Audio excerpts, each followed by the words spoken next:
stuck on the road more times than I kind of want to admit. We travel a lot. We have a VW, a four-wheel drive VW van. It's called a Synchro, Westphalia. And so that's where we travel around a lot. And oftentimes we don't make it to the destination. And we're stuck on the side of the road or end up someplace else. And and that's part of life too. Episode 287, Roger Thompson takes us adventure traveling with stories from his book, We Stood Upon Stars. Support for the Adventure Sports Podcast comes from Kind Snacks. Go check them out at kindsnacks.com/adventure. There you'll get a 10-snack variety pack for just $10 with free shipping.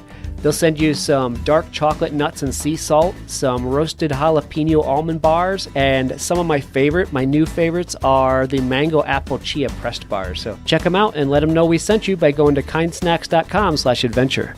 This episode is sponsored by Health IQ. If you're exercising regularly, don't you think you deserve a special rate on life insurance? Find out how much you can save by taking the health quiz for your adventure sport at healthiq.com/adventure. A few minutes on their site could save you a bunch on your life insurance. Get rewarded for all your hard work at healthiq.com/adventure.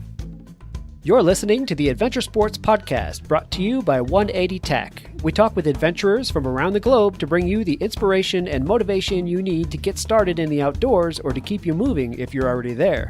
Now here's your host, Curt Linville. Hey friends, Curt here. Thank you so much for listening to the Adventure Sports Podcast today.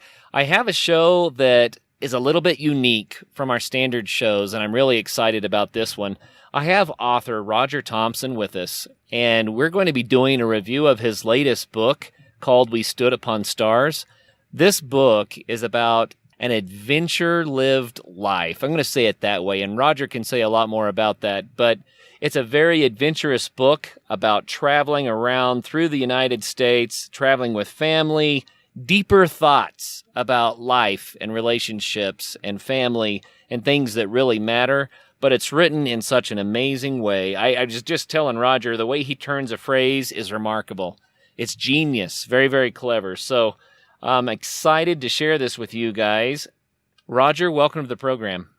Hey, thanks, man. I'm so excited to be here. I've been looking forward to this. Yeah. Well, I've been really enjoying your book, and I haven't finished it yet, Roger. So I'm looking forward to learning more about it during the show here. I look also forward to finishing it and then reading it again. It's that kind of a book. It's just so clever the way that you express your thoughts, and you do it in a way that's so meaningful, and it's tied into nature and creation and adventure.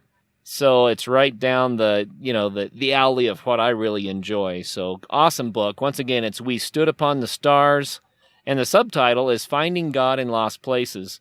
But we were talking before we hit record here, it's not an overtly religious book. It's just a deep thought book. Right. Yeah, I like to explain it that I feel like most searches tend to be spiritual kind of in themselves. And so the book certainly hits on some spiritual themes, which I think is what people often encounter when they're out there, staring at the mountains or the oceans and so forth. Yeah, I think you're right.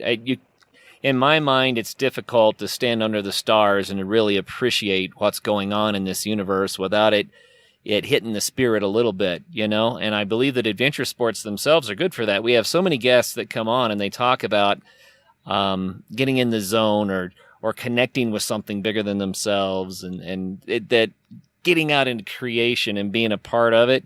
It's bigger than just the day to day. There's a spiritual aspect to it. Everybody recognizes that. And so that's expressed in this book, but in a delightfully human way. It's just beautiful. So. Oh, thank you. Yeah, I really appreciate that. Well, let's get some backstory here, Roger. You are a surfer. You're a skater. You love fly fishing, snowboarding. So, and that's just part of it. You also do a lot of camping and travel, obviously, from this book. But the point is that you love adventure sports. That's a big part of your life right now. It is. In fact, when I was a kid growing up, I lived in a little beach town in Southern California called Ventura, and as a kid, I never fit in with more of the traditional sports. And for whatever reason, once I started surfing and snowboarding, I'm of the generation of when we started snowboarding, it was brand new to most mountains. And so I'm kind of was in that first wave of snowboarders. But when I started finding those sports, it just kind of fit me, and I feel like I've kind of found a little bit about who I am. And so I have a long, long history with all these kind of more adventure sports, and now I'm doing it with my kids. In fact, we just got back from the beach where my son was surfing, and so it's just a real deep part of who we are. Yeah.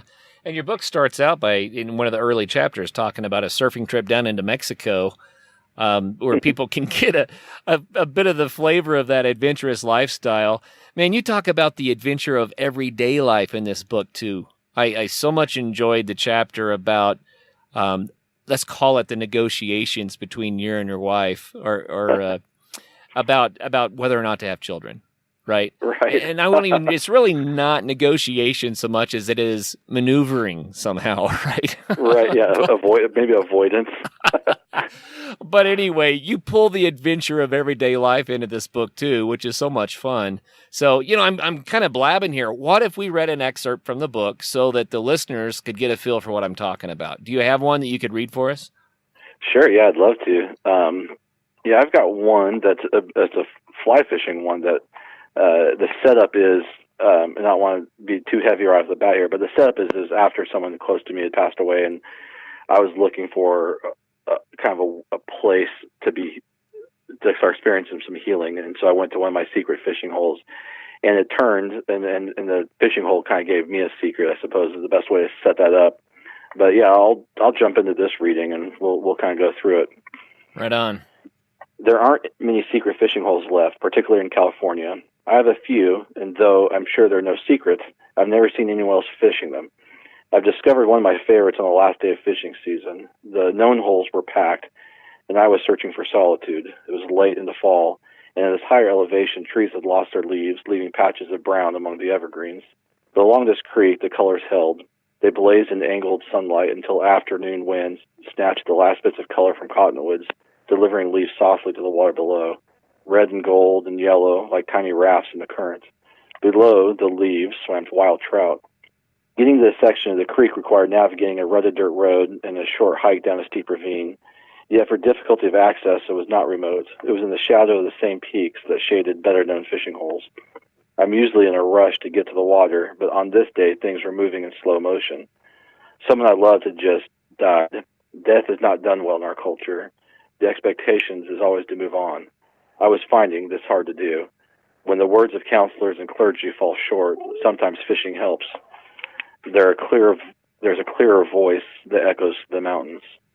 At its widest point, the creek was little larger than a one-way street and never more than waist deep. The brush grew thick along the banks and shaded the edges.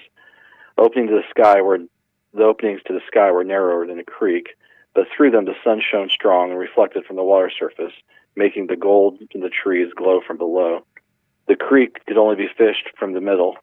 With no room for backcast, I would have to improvise with low sidearm casting, holding about 20 feet of line only inches above the water surface. In rivers below autumn canyons of cottonwoods, only the only sounds are moving water, and only the highest peaks can be seen. The world is edited and made simple. My thoughts were reduced to fish, and which fly would make a wild trout rise. Death is a knot at the end of a fly line that cannot be undone, yet it connects us with something bigger, a hope. I tie a fly on the line. I'm fishing for that part of me that has gone to be with the one I loved. I've come to realize much of mourning is trying to recapture treasures buried with our loved ones, not things, but time spent, moments accumulated. It's hard and beautiful, filled with sorrow and joy. When someone we love dies, these moments are turned into something more perfect. I mourn for these moments, and I wonder if I could ever be whole once they are gone. I recall experiences with my grandfather in time with a 4-count rhythm and a fly line looping through shadows upon water. On the surface, all that has passed is in motion. The river is clearing its own mind, removing dying leaves of fall and preparing for a new season. Below death, there is life. Caddis and mayflies and blue-winged olives lay eggs in the water. The eggs later will emerge and hatch as aquatic flies that nourish wild trout. I cast my fly delicately between fallen leaves. It drifts for a moment and then disappears in a splash. The line goes erratic. My fly rod pulses with energy, and every movement of the fish registers to the rod and into my palm. The fish and I are inextricably connected. Through a knot holding an artificial fly, now hooked in the mouth of a wild trout, I become part of the river, and part of the season, and part of the mountains, and part of the water. The trout fights with all the instincts of its wildness. The tip of my rod jerks toward fallen branches along the creek bank. I try to lead it in another direction. The rod jerks left, then right, the fish fighting as one twice its size. I carefully reel in the line, keeping steady pressure, but not so much that I might break the tippet. Near my boots, the orange dots along the trout's sides shine like little suns. The fish makes one last attempt and goes quiet. With wetted hands, I cradle the fish and carefully remove the fly. The trout is small, no more than 8 or 9 inches in length. However, the life in it is bigger. It connects me more intimately with this world. I release the trout, and it goes on with its search for food. Though wounds of loss never will heal fully, I always leave the water more whole. As I make new memories, I am remaking the part of me that was lost with my grandfather's death. I am restitching myself with a beauty whose purpose is not to heal, but to help complete. I've brought many problems to the stretch of water over the years. Sometimes I catch fish, sometimes I don't. But in search of trout, I always find what I need. How this fishing hole does this, I may never know. This is its secret. Very cool, man. Very nice. Thank you. Most of the book is pretty darn humorous, and that section there is really meaningful. Yeah, that one gets a little deep and poetic, but yeah, there's a ton of funny stories. As I mentioned to you earlier, sometimes it's harder to read the short section of a funny story because the setup on those is so long. Right. But yeah, I would actually say, in spite of what I just read, this book probably leans more heavily on humor than anything else. Yeah, no doubt. I have chuckled and laughed, and I say, hey, honey, listen to this, and I read a section to my wife, Ann, and, you know, it's one of those books that pulls you in just because of the way that it communicates to what it means to be human, but it does so in such a clever way that, it's really a fun read. So let's go back to adventure and what it means in your life. You have chosen an adventure-focused lifestyle here. Lots of travel with your family, lots of adventurous sports with your fly fishing and snowboarding and surfing and that sort of thing. What does adventure mean to you? You know, for me, it's about kind of just getting out there and getting out from the mundane. I feel like the world is set up in a way that it almost feels like it's trying to trap us into something that we didn't really want to become. And the adventure kind of breaks us free of that. And I know with my own family, it also gets us in a place where when you're out there and having, you know, kind of this, whatever the adventure might be, we get to connect in a deeper way as well. You know, we're either trying to navigate a stream together, we're trying to land a fish together, we're kind of doing figure eights on our snowboards down the mountain together, whatever happens to be, there's a connection that happens between us that is just hard to replicate when you're, you know, under a roof or tied down with the trappings of the lives we kind of build around us. So adventure has really kind of been a core component of who we are and who I am. Yeah, I like that. And I think you're right. I think you're right about how when we get outside, out into nature and start trying to do something, right, then it pulls people together. I've said many times on the show how community builds around adventure sports. And it's not just family, it's community. When people that have common interests get out and start, you know, celebrating the common interests that they have together, then, yeah, it's awesome. It's awesome the way that works. So very, very cool.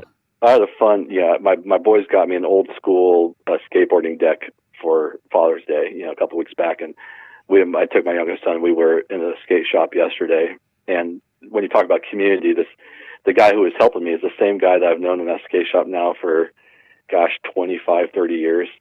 And we got to talk about, not only are we talking about skateboarding and our old stories, skateboarding, but he's still trying to skate. I'm trying to, you know, get out there and roll around a little bit. But it was such a cool community that was in there. And his parting comments were, you know, don't go too hard now because, you know, we don't want to see you hurt your back. You know, it's the conversations have shifted from when we used to talk about how to shred together to now we have to be a little more careful. But underneath all that, this cool sense of history and community with these folks that kind of came from the sport itself. Yeah, that's cool. It's fun too because of what you're talking about. You have history with people. And the sport, as you age, it might change the way we do some of these sports, but it also builds in that finesse and that history, like I said, or I'm searching for words here, but the connection that you have with somebody that goes back, that's centered around a sport, it makes the friendship all the richer. Yeah, absolutely. And you have these it's shared moments and things you can draw on, and and then it's nice that whatever your sport is, it's if you have a buddy you can go grab some waves with, or go catch some fish, or do whatever. There's just something that kind of continually stitches a relationship together. Hey friends, Curt here. We might have the healthiest audience of any podcast on the planet. I don't know. It just seems to me that people that are out there doing adventure sports have to be pretty healthy. They appreciate being healthy, and they love to get out there and move. And we recently got a new sponsor, Health IQ, and they reward people who love to be healthy. This is cool stuff. So, do you exercise 5 times a week? If so, then you probably think you deserve a different rate on your life insurance. You're not the smoker. You're not the one who's out there abusing his or her body and having a lot of health issues that result. Instead, you're out there moving and eating right and doing right things. So shouldn't your premiums be lower? Health IQ uses science and data to secure special rates on life insurance for health-conscious people like cyclists, runners, strength trainers, vegans, and more. Matter of fact, research shows that those who frequently exercise with some intensity have a 22% lower cancer risk, a 56% lower heart disease risk, and up to a 34% lower risk of an early death. So why not get rewarded for that? Historically, you get penalized for your family history, body mass index, and other attributes, but you don't get rewarded for your health-conscious lifestyle. Well, Health IQ does reward you for your health-conscious lifestyle with special rates on life insurance. How cool is that? To get more information and a free quote, go to healthiq.com/adventure and make sure you do use that /adventure. That makes sure that they know where you heard about them on the Adventure Sports Podcast. So healthiq.com/adventure.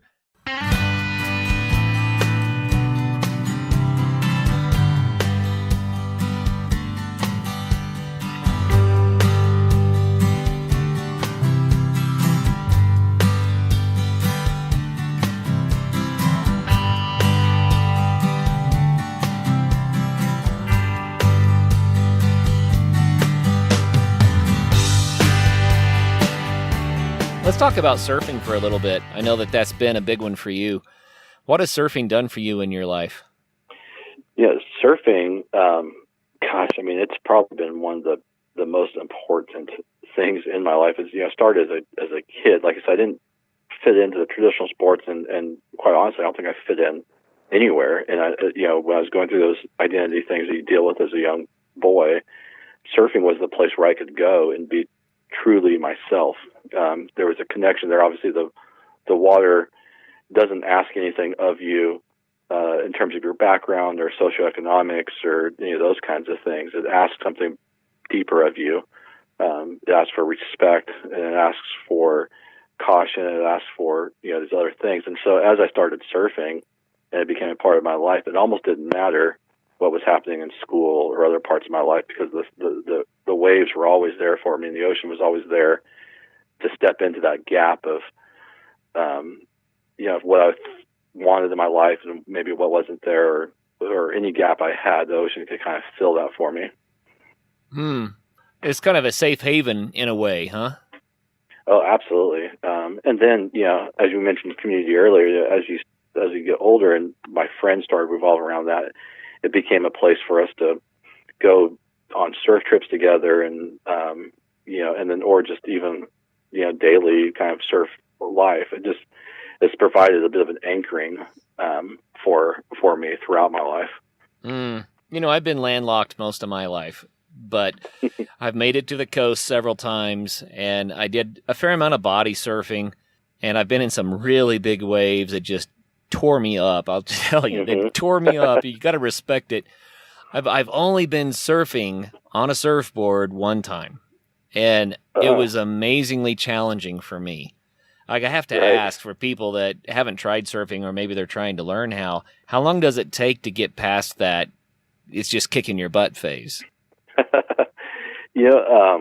It's probably a good handful of sessions before you can really kind of get up and enjoy yourself on something. And some of that has to do with the kind of wave that you're surfing on and the equipment that you have. There's some ways to kind of expedite that. But when I take people who are just learning, it usually takes a few sessions before they really kind of start to enjoy themselves. The rest of the time, they're just tired and frustrated. Tired and frustrated. You know, I've always respected the mystery of surfing, and it's on so many different levels. But people talk about getting a feel for the ocean, learning how to read the waves, and knowing when the next good one's going to come. You know, it's kind of a gut instinct sort of a thing. But then there's also the whole idea of water in general. You can't see below it very well. You see the surface, but there's a whole world below that's teeming with more different kinds of life than we can even imagine. And yet we're on the surface. Do you ever get out there and kind of want to pull your arms and legs up on the board and kind of like, well, what's down there? Yeah, I try to get below the surface as much as I can too, to see what's going on down there. But what you talked about in terms of reading the water, that is so true. And I found, those cues that are on the water's surface are only subtleties, right, that are kind of out there. And when you learn to read those subtleties, you actually find much deeper truths. You can read currents by what's happening on the surface of the water. You can kind of know when, like, that set wave is going to come on. And so we spend a lot of time as surfers trying to learn how to read the water. And ironically, it kind of transfers over to fishing as well. Fly fishing is very much about trying to see what's reading the surface of the water and trying to make some determination of what's happening below. But I spend a great deal of my life studying the surface of water. Well, it sounds kind of funny until you get into it, and it's like, dang, this is a real thing. You know, one of my favorite things to do is to just take a moment to remember that water is what makes this planet live. If we didn't have frozen liquid and gas water, then life on this planet couldn't be like it is, right? That's right. And then to stop and say, you know, now, man, I don't know how many planets, extrasolar planets they've found and how many they think might be in what they call the Goldilocks zone. But they're still kind of guessing at, could it be possible for liquid water on that planet? And it's such a rare thing that you have to take a moment and realize we take it for granted, but it's what makes our existence possible. And and we're made, our bodies are largely of water. You can't help but think that that we have a special connection to water, both physically and spiritually, because we're of similar substance. Yeah, no doubt. I encourage our listeners, next time you're by a stream or a lake or something, stop and put your hand on the surface of the water. Don't sink it in. Just set it on the surface and let the surface tension kind of move through your fingers. Feel it, the way that it resists and works with you, and then look out across the water and try to remember what that water is and how valuable it is. It's just kind of a cool experience. Take a moment to notice it, I love that. That's such great advice. That's cool. Well, and what's fun about this is that your book is kind of like this too. You take the simple things and you dive into the deeper meanings, and you help us to understand more about life by the illustrations that we can see on the surface of things, right? Mm-hmm. That's absolutely right. How about another one? Tell you what, I'm gonna grab one. This is almost random. I just kind of randomly opened the book. I haven't even read it all yet. I'm gonna read a section. Good. This is in the Big Sur part under Highway Poetry. That all changed past Ragged Point to the north. Along the Big Sur section of Highway 1, mountains and ocean become curves of tangled land and water. Waves pulsed rhythmically, carving at the stone. The view is of two opposites, each magnificent in its own right, but together something utterly amazing. Fresh waterfalls from forested cliffs directly to the sand, where rocks rise from the sea with stripes of barnacles at the high tide mark. In its clashing are formed arches and sea stacks and a diversity of life not found anywhere else. The beauty comes in the opposites. So there's the surface. Here we go into the deep. When I first met my wife, let me go back. The beauty comes in opposites. When I first met my wife, I tried to win her affection in the same way I won that of friends and admirers, through bold acts of masculinity and well-edited versions of myself. I took her to the nicest restaurants I could afford. I introduced her to influential friends. I told her about my grand plans and assured her of my future success. She wasn't impressed. She loved the little things, the details, such as the thoughtfulness of opening a door or simply holding hands. A woman's heart is not won by strength or masked truth. It's won by poetry. A handful of flowers and a bottle of her favorite wine, even if you prefer beer.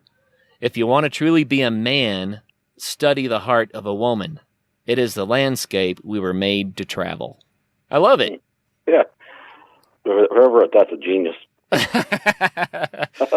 Well, what I like about the whole book is that it's just like that. It's full of all the things that make you take pause and think and go, yeah, it's really cool that way. Yeah, I think that, I know for me, and I don't know how this is for you, but man, I tend to, that's about what you just read was actually about a fairly simple moment. But if I don't stop and pay attention to what's happening there, you lose all that. There's such depth in even some of the simple moments in our lives that I'm trying harder and harder as I get older to really appreciate those simple things, because under that simplicity, there's something really rich and deep. Yeah, and if we can learn to appreciate those moments, a happy life is a sum of happy moments. Mm-hmm. And that's right. And the only way to really enjoy life is to be present, fully present in the moment, like you're talking about. Any advice for us on how to appreciate those simpler things? Well, for me, and I struggle with that just as much as anybody else, but for me, the practice is because of doing it over and over and over again. And so I would just advise people to get themselves into those situations as often as possible, because what you won't see on the first, time out, the first time to Big Sur, isn't the same. I saw different things on my second and on my third and my fourth time. And I think this experience, almost like if you're learning how to play guitar, or you're learning how to do something else, there's a repetition that develops muscle memory. And so I think with these kind of this adventurous lifestyle and kind of this seeking of deeper truth, some of that has to do with repetition and developing the muscle memory of paying attention to, like what you said, put your hand in the water and let the river work around your hand. Do that once and you'll experience something. Do that 5 times and you'll actually probably land on something even deeper. Yeah, I like that. And it really is true. I like what you said about guitar. When people first learn to play guitar, it's just such a thrill to get a clean chord to sound. Right. Yeah. And then over time, they transition between chords smoothly, and that's exciting. And then it gets to the point that you can start doing hammer-ons and lift-offs, and suddenly the music starts to take on a life of its own, and then it just progresses from there. But it's through a lot of repetition that the experience gets richer and richer and richer. Yeah, that's so true. And if I could say, kind of again referring to what you just read, in my marriage, it takes lots of repetition of going and doing those things. I think we often wonder why relationships don't work, because we want something to happen immediately, and it doesn't. It takes, there's a lot of work that goes into those, but the more you do that, the more you travel a woman's heart, the more familiar you get in that landscape, and you can kind of know the turns you want to make and all that. But it takes a lot of time traveling there to know how to navigate that. Yeah. I'm just going to paraphrase a little bit of the part that you wrote about just the whole adventure of trying to decide when it was time to have children with your wife. May I do that? Yeah, please. So you guys are traveling and you're walking around, and everywhere you look, there are these ladies pushing baby carriages. And your wife says, you know what that makes me think of? And you keep changing the subject. Right. And after about 4 rounds of this, she pins you down. And so you look at her and you say, let's get a dog. This is the ultimate diversion technique. Oh, yeah. And then you talk about raising the dog and the joys of all of that and how much this dog becomes a part of your family. And then I think it was one morning you're sitting in a chair and the dog comes in and he's in your lap or something and you're petting this dog and your wife walks in and says, you know what that makes me think of? It's so true. That's the fun of it, isn't it? Right. Yeah, and I suppose we should let guys know that the puppy only buys you about maybe a year at most. So just be prepared. Yeah, then you have a dog that's looking for a child. Right. Yeah, that's funny. Very, very fun. Well, Roger, how about another section from your book? I'm enjoying it so much. Do you have another one you could read for us? Yeah, I do. Let me pull one up here. This one is actually takes place in, I don't know if you've ever been to Marfa, Texas, in Big Bend National Park in kind of southern Texas, but this one kind of takes place out in that area. So let me jump into it. I've been listening to my father's music. Eventually we lose the voices that mean the most to us. They drown in noise or in death or in other voices, or they just fade away. I have no memory of the sound of my father, but his voice had come back to me in the music. When I hear the voices of Don Henley or Glenn Fry from the Eagles or Levon Helm from the band, I can see my dad singing in the cab of his beat-up truck, full of joy, full of life, with background vocals of a laboring Chevy engine and rambling sounds of the highway. His voice comes back to me in that space on the highway after the guitar solo when the song returns home. I'm the last of the men in my father's line, keeping it true until one day my boys become men. Our history has been written by the road. Some of that history has been lost, and I've gone to West Texas to search the highway for clues. I went first, before my boys were born, to the Panhandle to look for anything remaining from my great-grandfather and to drive the roads that led him and my grandfather west. I hoped for discovery that would help navigate the roads ahead: marriage, career, life, death. Not all searches are about answers. Some searches are only about the search. They reveal something about who we are or who we are meant to be. The longing for beauty tells us we were made for beauty. The longing to share a campfire with someone we love or are beginning to love tells us we were made for love. The longing itself tells us there is something or someone that draws our hearts. So the search grabs hold and we can't explain why. It comes on like a sickness, and the only cure is to pack some maps and rations and go. We are not made for the cages we've erected around ourselves. We are meant for freedom, where trees and mountaintops point to the stars, and where canyons echo and waters cool, and where wind is scrubbed clean by prairie grass. Those are the lost places where we go to find God. Yeah, I like that. By now you certainly know who Bent Gate is. That's for a great reason. Bent Gate Mountaineering has been sponsoring the Adventure Sports Podcast almost from the beginning, and we really appreciate that. They've made it possible for all the great shows to continue coming your way. We want to say thanks by reminding you to go to them for your backcountry gear. If you live in Colorado, then just stop by their store in Golden. If not, go to bentgate.com.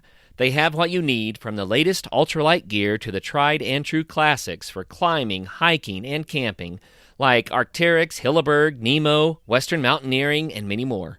Need advice? They have you covered there too. Their staff are passionate adventurers who can offer help from their own experiences. Bentgate also hosts lots of events and speakers. Check out their website to see the schedule and to see all of their products. Help take care of the Adventure Sports Podcast by getting your gear from Bentgate Mountaineering. Hey guys, this is Travis. I'd like to talk for a moment about Kind Snacks. Kind recently became a sponsor of the Adventure Sports Podcast, and we are stoked to have them with us because Curt and I were Kind customers long before they became sponsors of the show. We truly do buy Kind bars to throw in our hydration packs for a mountain bike ride or our backpacks when we're out on the trail. We grab Kind Snacks instead of others because we can actually pronounce the ingredients on the back of the package, and they all taste awesome. You guys need to take advantage of the deal they're giving our listeners. Simply go to kindsnacks.com/adventure to get a 10-bar sampler case for just $10. Think about it. That's only $1 a bar. Then, because we know you're going to love them and you're going to go back for your second order, Kind is going to give you your $10 back by discounting your second order. That's a no-brainer, so don't wait. Go get your 10-bar sampler case now. Go to kindsnacks.com/adventure. All right, I'll let Curt get back into the interview. Guys, don't wait. Go check out that deal. You know, the searching that you talk about there made me think about, in the book, there's a reoccurring theme of you choosing a road that your wife is trying to get you not to go down, and even your kids saying, "Dad, no, not this," and and wandering into the great unknown and getting into all sorts of trouble. What is it with maps and men and getting lost? What draws you off the map, so to speak? Yeah, I think that, gosh, I kind of have this theory that, as our world gets more and more mapped and gridded, and we have GPS phones in our pockets, that we as men, I think, tend to get more lost with that because it's moving away from our nature. My nature is to want to be kind of lost and have to discover something on my own that's not being fed to me from somewhere, and to discover kind of if I can make it, if I can make it back, if I get myself lost on this trail, do I have what it takes to make it back and bring my family back safely? So far, fortunately, I'm succeeding, but I suppose one day, we may not. But I just think that there's something that draws us out there because, when we get off the grid, we become more alive and more free, and all of our senses are at work. And I think that's where we feel more like men. Yeah, I wonder why that is. Women often say that men don't like to stop and ask directions, and there might be a male pride issue going on there and a lot of other stuff, but there's also that sense of discovery that drives it, I think. Yeah. It's like, I don't want someone to tell me. I want to figure it out. I want to see what's around the next corner, and if it takes me a place I didn't mean to go, then I might have a life experience that I needed to have. Exactly. I mean, I've actually had some of my best discoveries kind of getting lost. I've discovered whole towns I didn't know existed because I was someplace where I didn't know where I was. And you make a turn, and I ended up in fact, one's this place called Phillipsburg, Montana.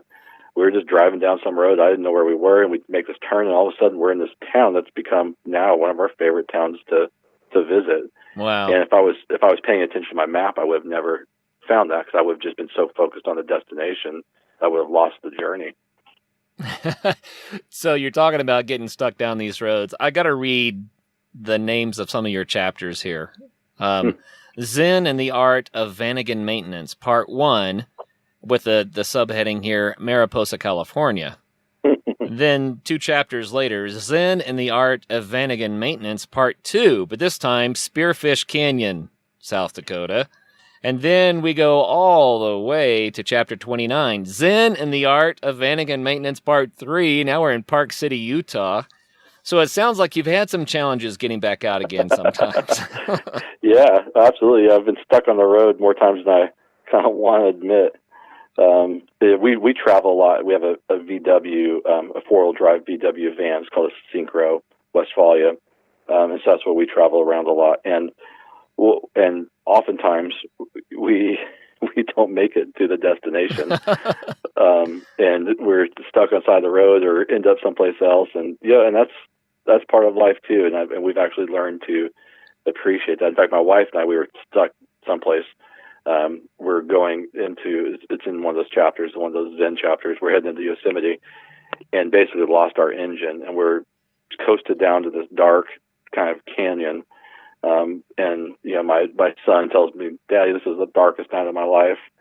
And my wife and I almost turned to each other like, our kids are going to learn more about how we handle this than they will with anything else that we can do right now. Oh yeah. And it ended up being a really important part of our kind of parenting journey, was how to deal with the fact that our engine just blew and we coasted into this canyon. We don't know where we are, and we only have 2 days worth of food. How did it turn out, or do I have to read the book? Oh, well, I'll tell you what. Yeah, you can read the book to get the details. Fortunately we're still all alive, and my kids still talk to me. But some really cool things happened there, and I'll let you read the book to get the rest of it. But things even bordering almost on the miraculous kind of took place, and our takeaway from that trip was completely, what we went into it thinking was going to happen was completely different than what we got out of it, and what we got out of it was so much more important than what we could have imagined. And that's, you asked earlier how I define adventure. I think that's part of it. Yeah. You got to be willing to face some of those challenges and hardships if you're willing to go that far off the beaten path, I think. But what is it that makes it so stressful when things don't go the way that we think they should? Oh man, I think maybe control. We want to be in control, and recognizing that maybe there's times where we're not in control is probably not so great for us. Yeah. Yeah, you have to give yourself up to something bigger to find the freedom from that. Yeah, that's true. I think another aspect is time, because we always have a time schedule in mind. When things don't go right, then time is the first thing to go, right? Yeah. So how do you let go of the time schedule on these trips? Yeah, before I even go, I kind of put myself into that zone. So we've, this is one of the things that comes with, like I said earlier, the repetition and the practice. But I know that whenever I'm starting to head someplace, there's probably only about 50% chance I might actually get there.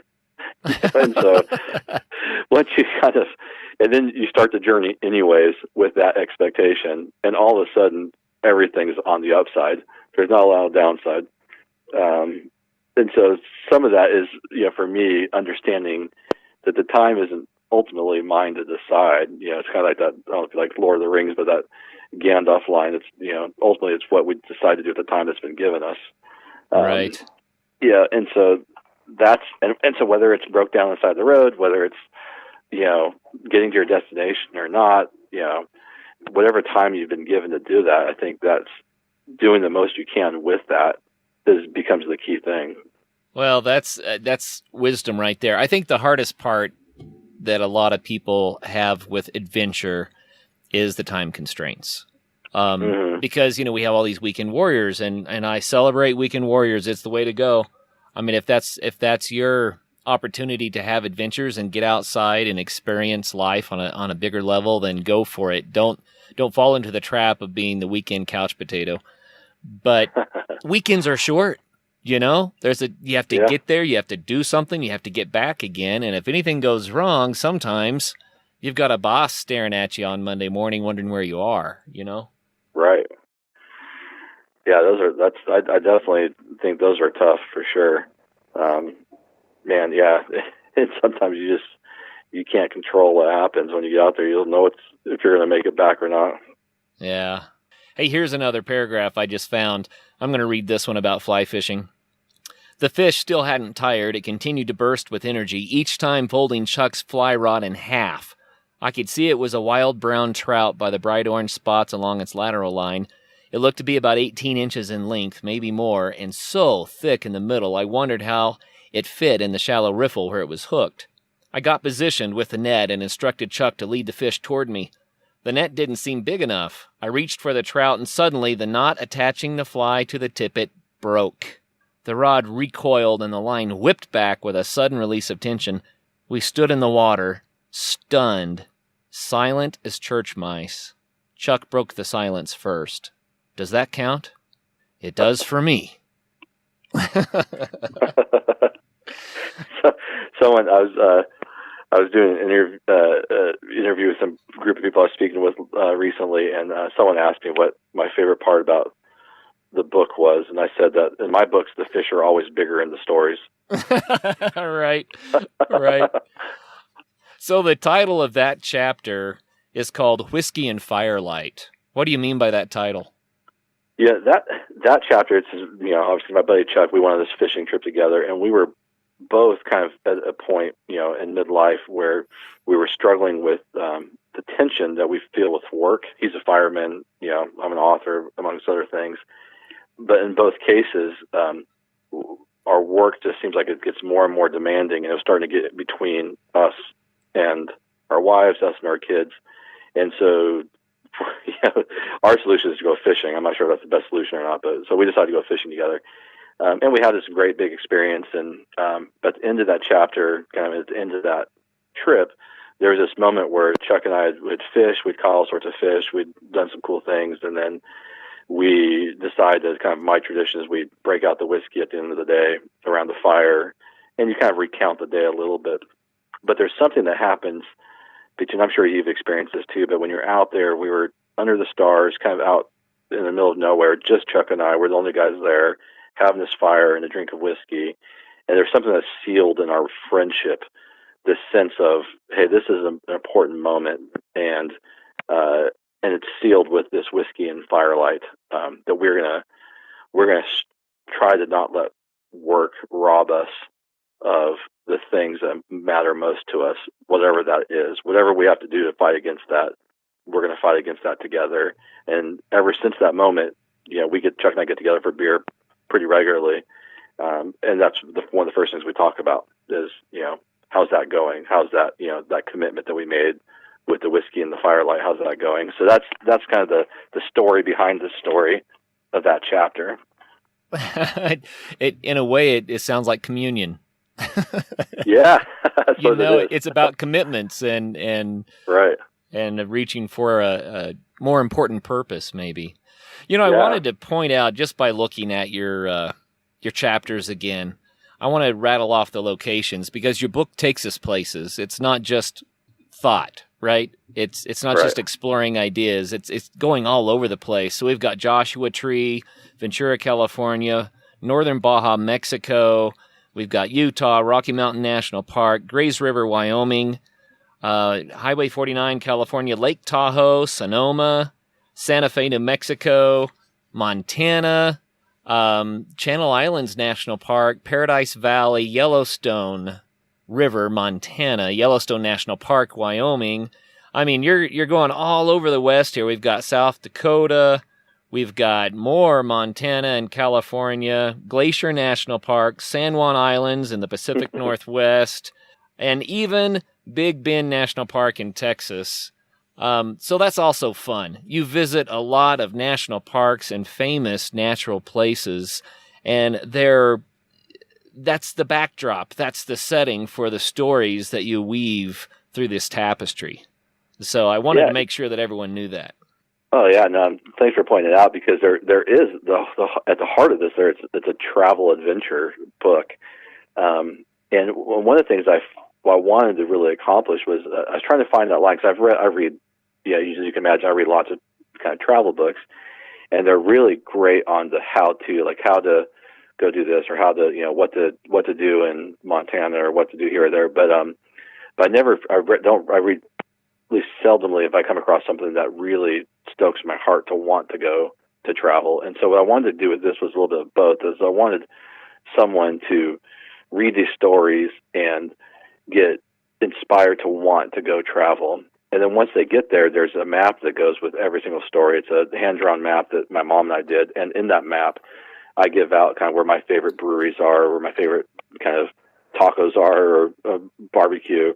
And so if you do end up going to Phillipsburg, Montana, because you like that chapter and it motivates you to go there, then I wanted to give some real practical insights to that area too. So the maps do that. There's over 300 and something recommendations, travel tips, recommendations in the book as well. So I wanted to blend both those things together, which I hadn't seen done before, and maybe it has, and I missed it. But that's one of the things I really love about this book, was kind of blending the whys with the hows. That's fun. I randomly opened up to one of your maps so that I could look at it while you were talking about this. Mm-hmm. And this one is Utah, Park City area. It says, my favorite fishing guide in Utah is Justin Harding with Utah Pro Fly Fishing. Contact him for guide services, and you won't pay unless you catch a fish. I love it. Yeah. That's his deal. He says if anybody I send his way, that they won't pay unless they catch a fish. I love it. That's very cool. Yeah. And, these maps are awesome, dude. Yeah, they're super fun. And I do that like with Justin. In places where there's fly fishing, I actually list the guides, and I know most of them personally. And then like when you're down, I have a chapter on Ventura, and when you're here, if you ever want to come out and surf, I list the people to call to teach you how to surf too. So I really want to resource people to have these adventures. Right. Speaking of, you said that you had adventure guides on your website. Oh yeah. I've actually got two of them. One is, and my website's rogerwthompson.com. One is a camping guide, and it's a bit of a response to the book where I was starting to get people asking me, well, hey, I've never camped before, and I want to do it, but they're intimidated. And so I put together a camping guide, which is kind of a real basic view of camping, like how what you need gear wise, kind of how to find a campsite, how to set one up, and those kinds of things. And so that's a lot of fun. And then for Father's Day, we put out also kind of a father-child adventure guide. And this has to do more specifically with how I plan adventures with my kids, and how to kind of execute those adventures. So both of those resources are available on the website. And I think that anyone who's kind of just getting into this will find those to be really helpful for them. And that's RogerWThompson.com. Yeah, that's right. RogerWThompson.com. And the name of this book is We Stood Upon Stars, subtitled Finding God in Lost Places. You had another book, though, that you wrote previously. What's that book about? I wrote my first book, and just to real quickly, a little backstory. It's like I didn't ever thought of myself as a writer. Writing has kind of come in kind of a midlife time of my life. And so my first book, I actually wrote a story of my best friend and I growing up together, kind of in the '80s, in our beach town in Southern California. And it's just a tremendous book on friendship, and it's kind of a deep dive into what a true bonding friendship between males looks like, but it really can be for anyone. It's called My Best Friend's Funeral because it takes place kind of at his funeral, and obviously that's heavy and so forth, and that's the time when we tend to evaluate these things. But the kind of the story how that book came to be is we played in punk bands together growing up, and we were super into punk rock music, and we traveled a little bit, and our goal was always to play our local theater, which is called the Ventura Theater. And we never got a chance to play, but that was always our dream, was to fill out the theater. Well, when Tim passed away, I had to do his eulogy. We did it at that Ventura Theater, and there was a moment where I stepped onto the stage, and the whole theater was sold out. And it just dawned on me, I was like, man, Tim, through his life, sold out the Ventura Theater.